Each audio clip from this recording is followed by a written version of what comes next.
Hi, church. I just wanted to take a moment and come on and share something with you.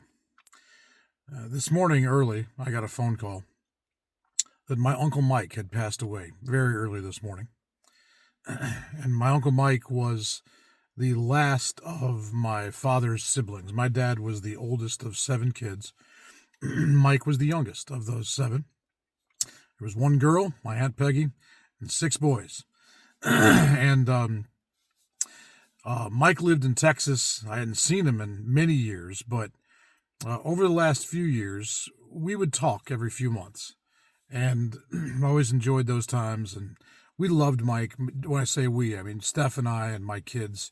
He was a real special guy. He had he just had a thing about him, made it easy to talk to him and love. And he was a good man, and he loved the Lord. And we would talk, and he would share um, his love of God, and he would always thank God for how he had saved him, and just always give a great testimony every single time I talked to him.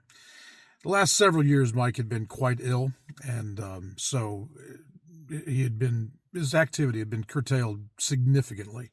And he kind of had that same thing that I've heard from a lot of older folks over the years, wondering why God still left him here. But if nothing else, he left him here because he's always such an encouragement, and the way he would praise the Lord. But this is why I'm really coming on for this.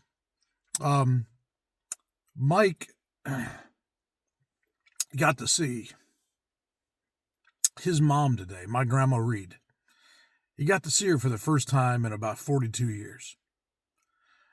My grandma was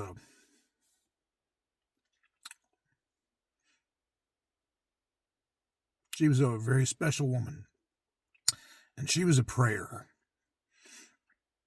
She didn't come to the Lord herself until all of her kids had been born, and many of them were near adulthood. And so they weren't really raised in a godly home. Good home, honest people, hardworking people, but not godly. But once she gave her life to Jesus, she quickly learned to pray, and she did it faithfully. I've shared other testimonies about her prayers, but it struck me today that when my grandmother passed away, and it's been about 42 years, at that time, Mike was still an old raw sinner. He was far from God. And yet, he died a saint. Somewhere in those last 4 decades, Mike gave his life to Jesus, and he really got it settled, and his life changed, and there was a testimony on his lips every time you talked to him from that day forward.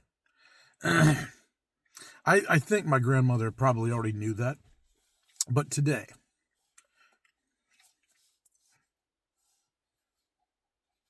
first time in more than 40 years that she got to see her boy.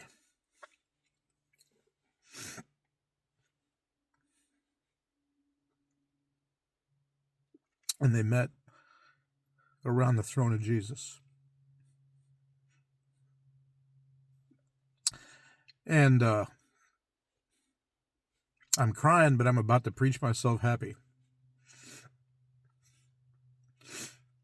Just wanted to pop on and remind some of you,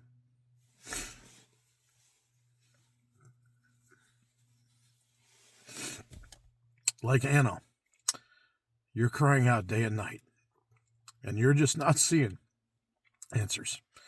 You're not seeing any change in that child, and that spouse, and that person you love. You're just not seeing it. But the golden bowls that sit before God, which are, according to the Apostle John, the prayers of the saints, those bowls are filling up. And there is coming a time when they're going to be full to the brim, and they begin to overflow. And things start